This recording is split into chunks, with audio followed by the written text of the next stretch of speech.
Hey guys, Moms Against Medical Bullying. When I record on Zoom, it's pretty dark and blurry, so excuse that. Anyways, I'm just trying to block this. Well, that's not so bad. It's like bright sun coming through, but whew, man, today I just feel like super heavy and burdened. I don't know why exactly, but maybe it's getting into the I don't know, I think getting into looking into the 9/11 stuff, and I don't know, I think it just makes you, I don't know, have a realization of like just how dark the world can be.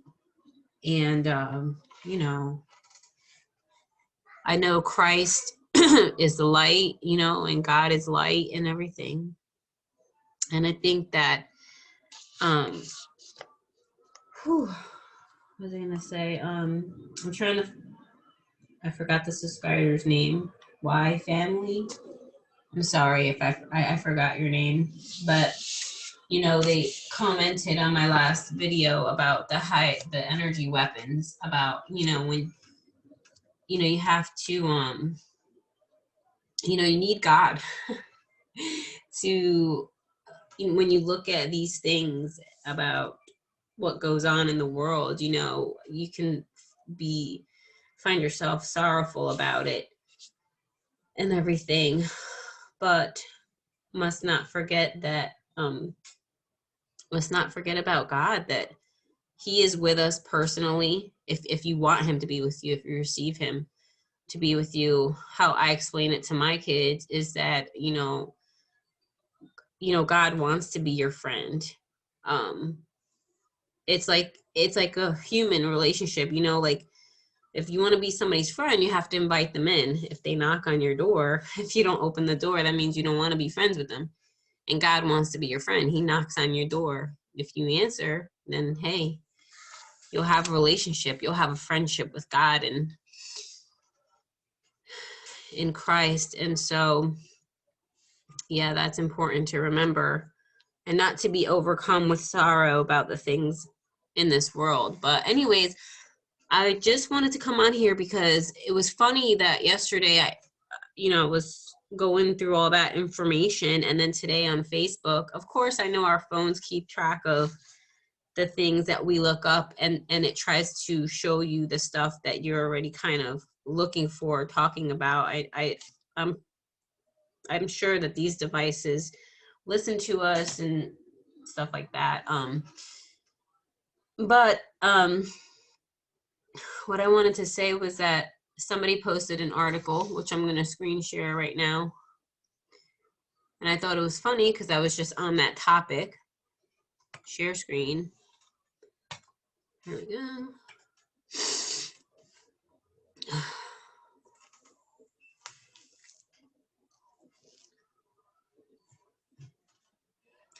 This is the article, and it's funny because it has November 11th, 2020. The Air Force is putting death rays on fighter jets. Yes, death rays.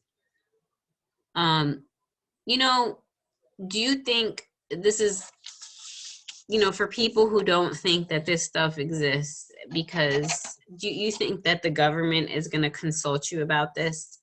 They don't consult us about stuff. I don't think they really care what we think, you know. I feel as if they see us as just, you know, bottom feeders who don't know anything, and you don't consult bottom feeders, you know. Lasers will help older fighters stay alive while flying the deadly skies. The U.S. Air Force is working with Lockheed Martin to deploy lasers on fighter jets by 2025. Now, it's interesting the dates that they mention, because this is what I read yesterday. Directed energy weapons for the battlefield. A new vision for 2025. This was written in April 2003. This guy said that all the stuff, the whole hypothetical situation that he came up with in this paper was purely hypothetical, not a prediction. Yeah, you know, here's this article.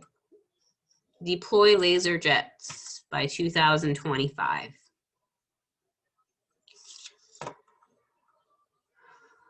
The SHIELD program will allow fighter jets to shoot down incoming missiles. And why this is more wild to me is because just like I said in my last video, the night before last, I had the craziest dream. It was like I woke up at 5 in the morning, and then like I read on my phone about this new baking bread baker that I got. So I was like reading the directions so I could just like fall asleep again. So I fell asleep and had the wildest dream that me and my kids were running to find shelter because there was a bunch of jets above us. I think they were jets, like some kind of planes were above us, like 5 of them, like it was crazy.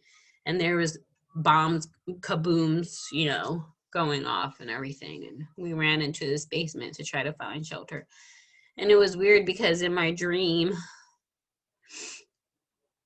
like there was this lady and she was under this, I don't know, like she was like in this little alleyway or something, and like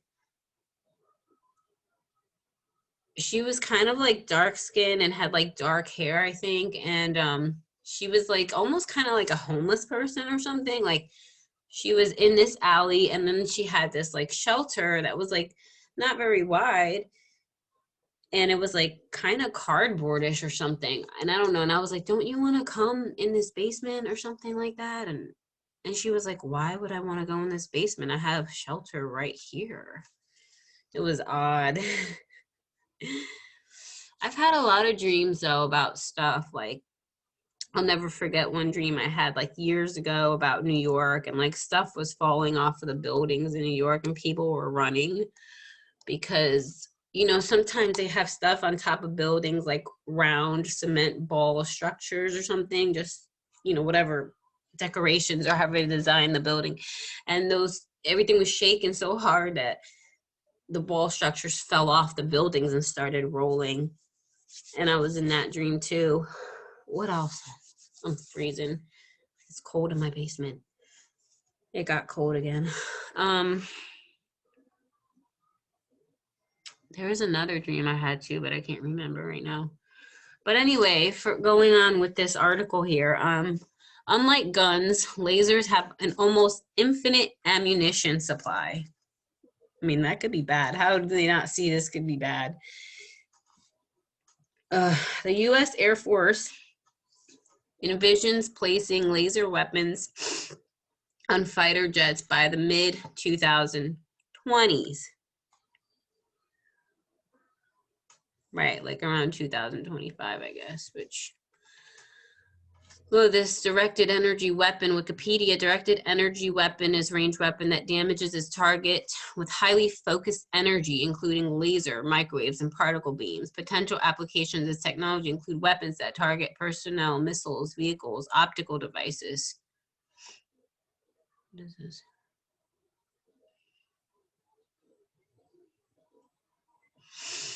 So yeah, this says the same thing here. The United States, Pentagon, blah, blah. These systems of missile defense are expected. So they're calling it missile defense. Okay.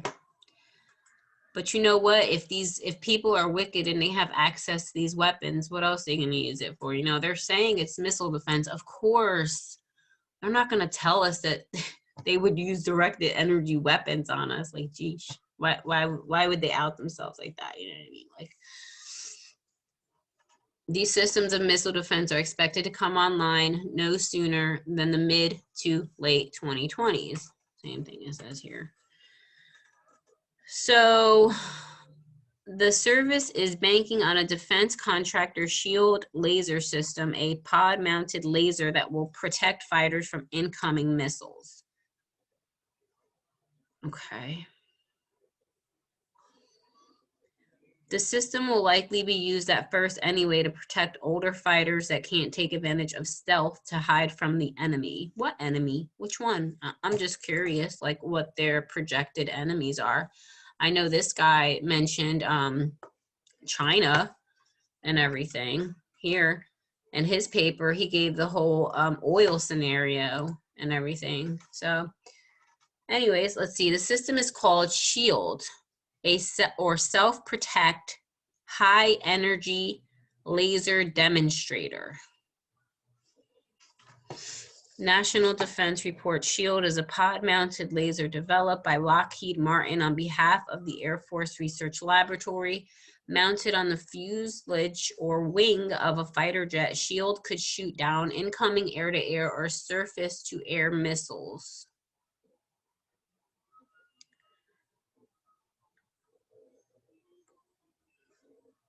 Look at this picture. What is this? 3 Air Force F-15E Strike Eagles assigned to the 391st Fighter Squadron from Mountain Home Air Force Base, Idaho, fires flare over the Utah Test and Training Range.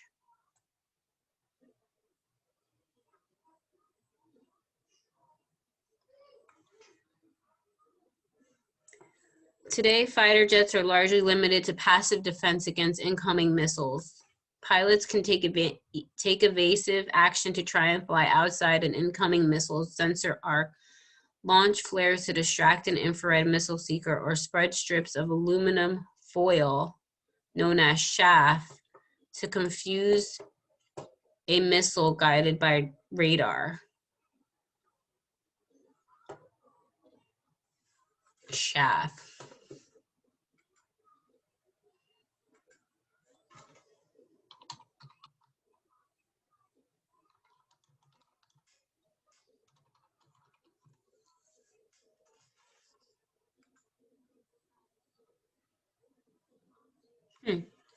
I was just curious. Deep fake chaff.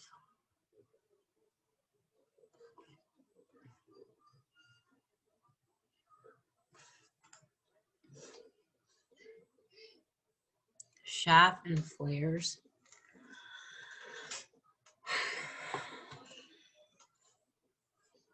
Military chaff and chemtrails. That's what I was curious about.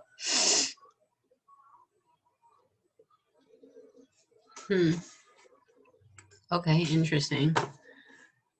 A laser would be the first real active anti-missile defense in the world of air combat, actively trying to shoot down a missile.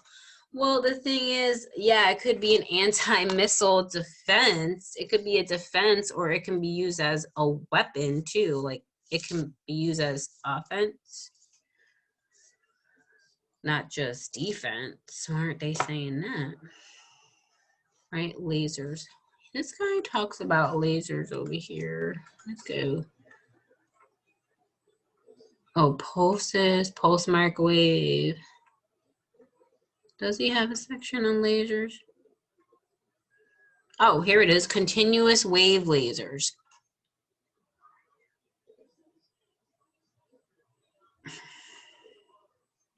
We'll come back to that maybe.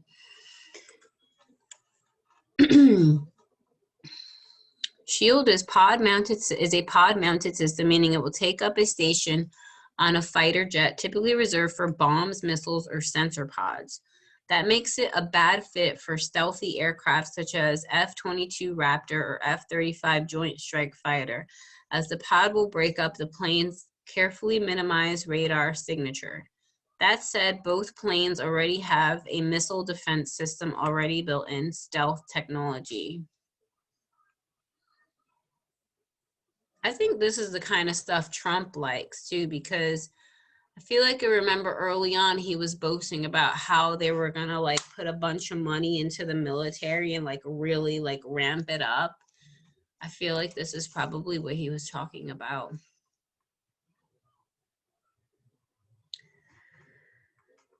Instead, SHIELD will likely go on fighters unable to hide from their adversaries, such as Air Force's F-15E, F-15C, and F-15EX Eagle fighters, F-16 Fighting Falcons, and perhaps A-10C Warthog attack jets.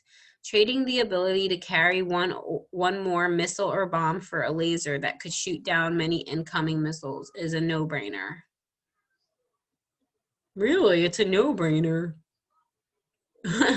Did they stop to think? I don't know. I don't know. Yeah, it's a no-brainer. Why carry a bomb when you can like use a powerful laser to like, you know, defend yourself? Shield paired with existing chaff and flare defenses could very well someday be controlled by R2D2 type artificial intelligence tasked with defending their warplanes from missile attack. Like, are we getting attacked sometime that we just don't know about? Is there like about to be a war going on? Lasers will be useful airborne weapons. A laser can be powered by the airplane's engine, removing the need for an onboard gun magazine and providing a theoretically unlimited number of shots. Laser energy travels at the speed of light, removing ballistics from the targeting equation and making it impossible to dodge. This is a remote-controlled target engaged by the U.S. Navy's Laser Weapons System, August 2012. So yeah, like obviously, clearly they have been playing around with this stuff for a very long time.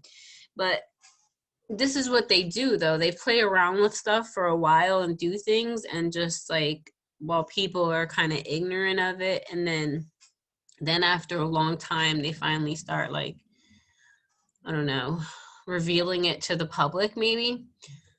However, lasers do have a few downsides. Atmospheric effects, particularly water, moisture, and smoke particles, quickly dilute a laser's strength.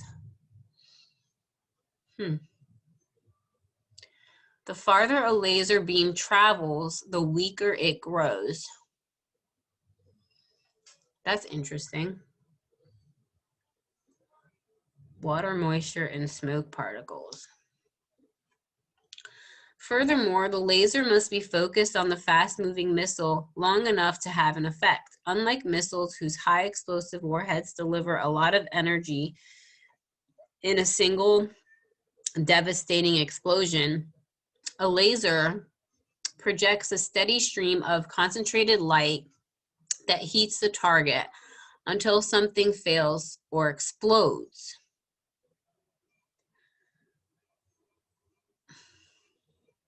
Wow. A missile traveling at ultra-fast speeds could prove a difficult target upon which to focus a beam. A laser defense system like SHIELD is harder than it looks. The system must pack the ability to detect, track, and shoot down incoming missiles into a single pod-mounted package. The laser must be powerful enough to fry an incoming missile's electronics or cause damage to the skin or control systems, inducing aerodynamic failure. The power level of the SHIELD laser isn't stated, but a recent Defense News report says it's in the tens of kilowatts. I think this guy says here. Continuous wave lasers. Figure 1 details the development of laser power of operational in the field devices over the past 30 years. As the chart shows, initial growth in power output was rapid and exponential. The curve has flattened somewhat in recent years. Ooh, curve flattening, that sounds familiar. Still extrapolating these trends to the 2025 timeframe suggests the state of technology will allow, so this guy's saying the same thing, Wikipedia, that other article, will allow deployment of lasers in the 5 to 10 megawatt range. Well, there you go. That's what it says here. Tens of, wait, it said megawatt or kilowatt? No, I forgot. Megawatt, okay.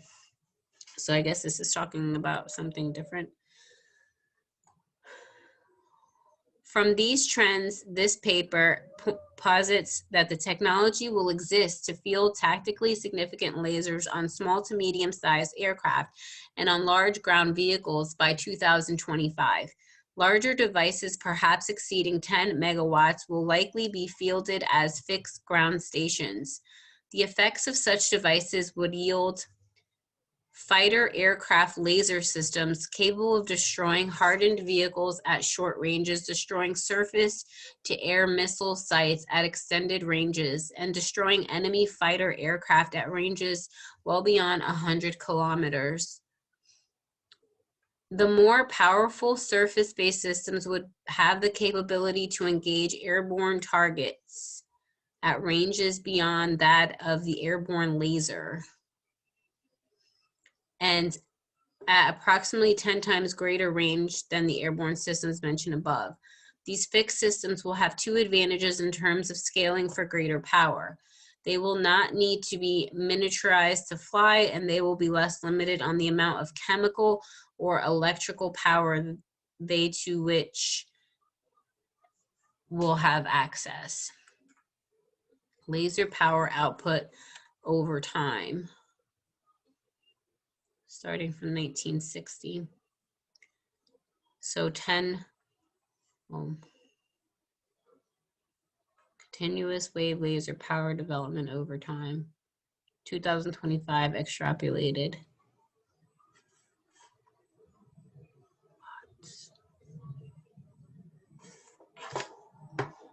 Pulsed lasers. I wonder, this just says laser. It doesn't say like pulse laser or continuous wave laser. Tens of kilowatts, not 10 kilowatts, tens of kilowatts. U.S. Air Force delays timeline for testing a laser on fighter jet. Tens of kilowatts. This is gigawatts. So, I don't know. What else do they have to say here? This looks like an animated, like an animation. This is just the beginning for aircraft lasers. Eventually, a weapon like SHIELD will go on almost all warplanes, from bombers to aerial tankers, giving them some form of active protection. As lasers become more powerful, they will become increasingly capable of engaging larger, more complex targets like enemy aircraft. Lasers will also become useful in engaging ground targets, and some experts predict capable of shooting down ballistic missiles shortly after they launch. Warplanes have been armed with guns for more than 100 years, but it's increasingly looking like guns were mere placeholders for laser weapons as the ideal direct fire aircraft weapon. While it's important not to sell the airborne laser as the ultimate weapon capable of doing everything, it does indeed have a very wide array of theoretical uses. But how much of this is actual, practical, and affordable, we'll have to eventually find out. Guys, have you seen the YouTube commercials that that are like, we know the holidays are coming up and things might not be like they were before, and then like it shows like somebody receiving a gift from a loved one in the mail, and then they're like on Zoom together, or one of, you know, whatever, one of those things. I think it's funny. I think, you know, because the media's job and companies that have commercials, they have to go with the narrative. Like they have to promote a certain thing to get people's minds to track in that direction. I don't even care, because I really don't even celebrate the holidays. I don't celebrate the days that they put on their calendar to pass down their own traditions, you know, the traditions of man. It's like, they think that like we need their permission to be free humans living on the land that God made. Ay, ay, ay. U.S. Air Force delays timeline for testing a laser on a fighter jet. What is all does this one say? Airborne laser weapon delayed until 2023 due to technical challenges and complications. Now it's 2025. And complications spurred by the coronavirus pandemic.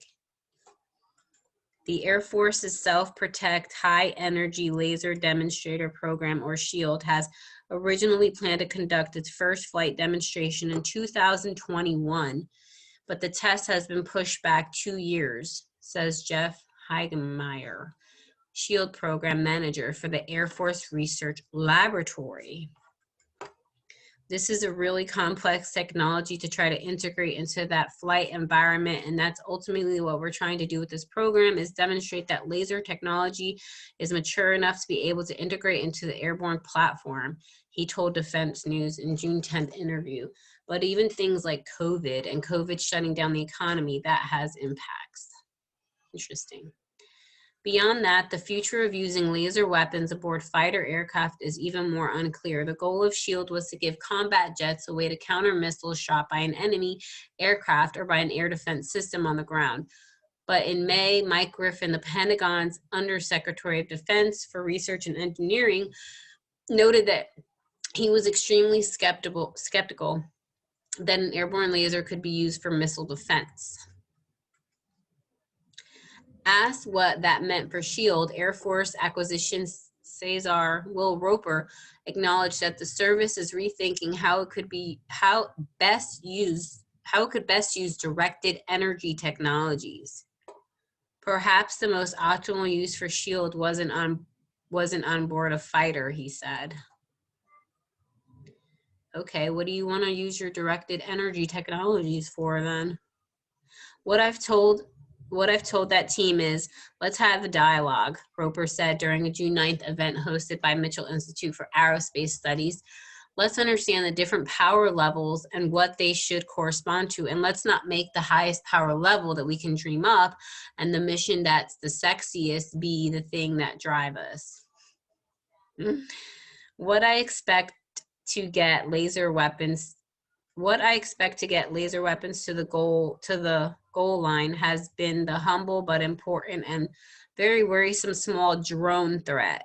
They continue to show up. They're difficult to attribute. We don't know who is sending them to our installations and tests and things of that nature, and we can't afford to shoot missiles at them, he added. So this is a perfect threat to make laser weapons real, and once they're real, we'll do what the military does. We'll look to scale the power.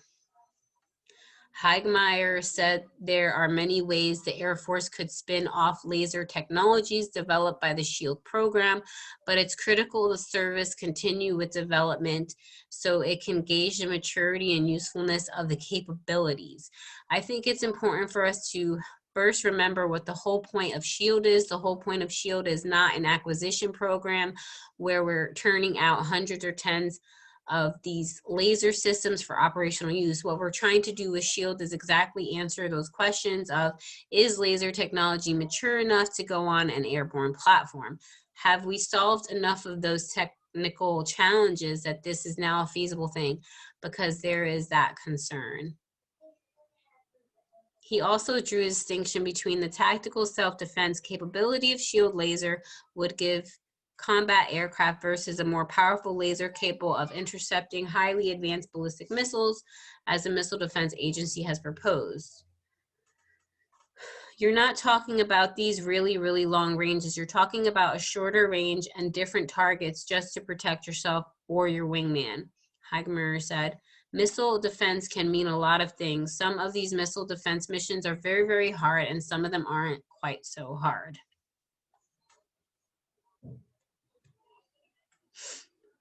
For now, at least, the Air Force investment in directed energy remains stable.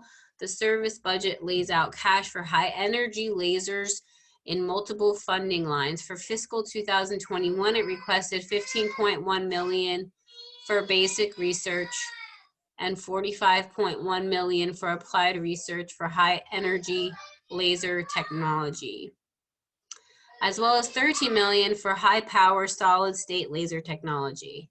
In fiscal year 2020, the service received $14.8 million for basic research and $48.2 million for applied research for laser technologies. Hey, maybe where that money from the Federal Reserve went into laser technology. SHIELD is comprised of three elements: the laser itself, which is being developed by Lockheed Martin, the beam control system made by Northrop Grumman, and the pod that encases the weapon systems from Boeing. Heigmeyer said the pod is under construction with integration of the laser and beam control system planned to start next year.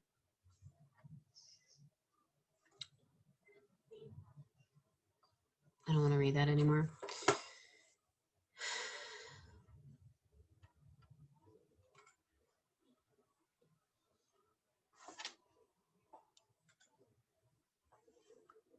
Laser weapons.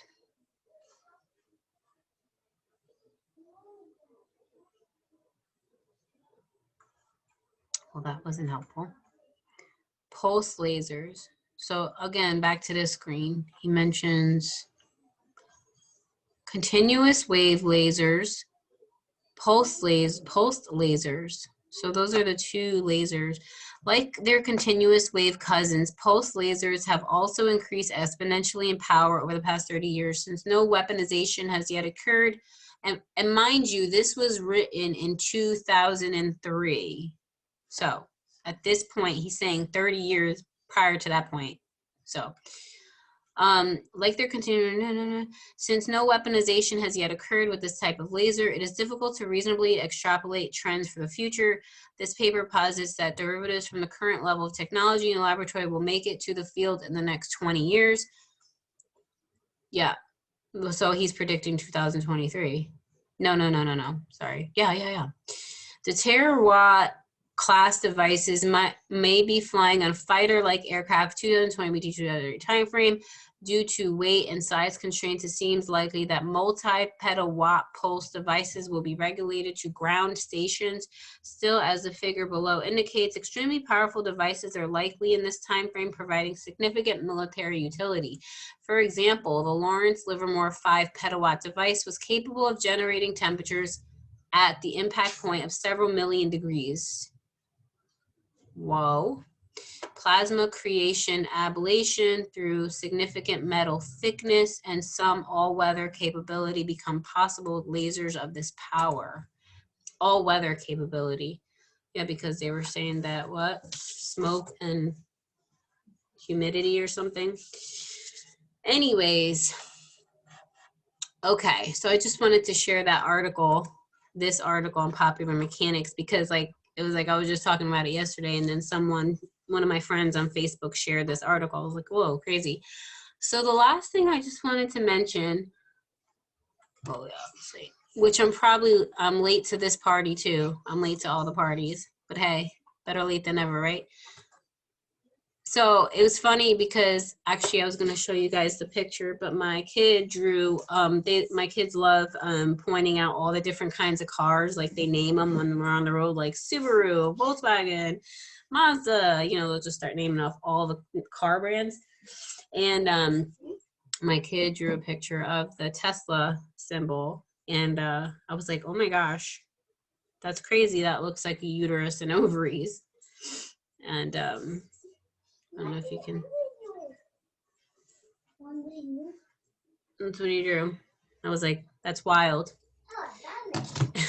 It's just like a uterus. And it reminded me of Joe Imbriano's lecture that I watched where he showed that like these companies use the symbols of, you know, like fertility and stuff like that. So Elon Musk apparently said that the Tesla symbol is supposed to look like one of these things here, but not really. It looks more like a uterus to me, Elon, for sure. See that? Because of the dip over here. So, no girl. Anytime one of my kids comes by me, the dog wants to play too. It's like, she's like, no, play with me. Yeah. Right. Oh, and this is the other website of Judy Wood. Where did the towers go? So yeah. The evidence of direct free energy technology on 9/11. So anyways, I'm gonna wrap it up there. I just wanted to share that article. Let me stop screen sharing. Stop share. Take care, everyone.